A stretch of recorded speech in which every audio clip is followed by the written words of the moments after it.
Nearly 100 years after opening, a historic theater on Rockford's south side will be partially demolished to make room for a different development. Bria Walters talks to Rockford residents about their hopes to fill the gap.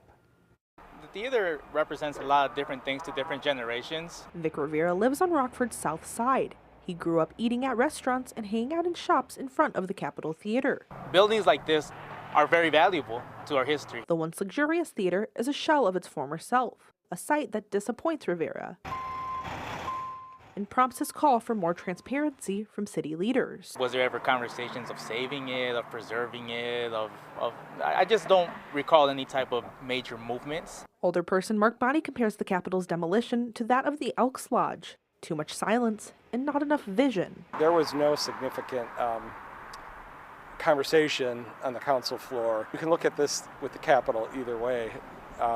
Demolish the theater, or you can look at it as saving the rest of the building.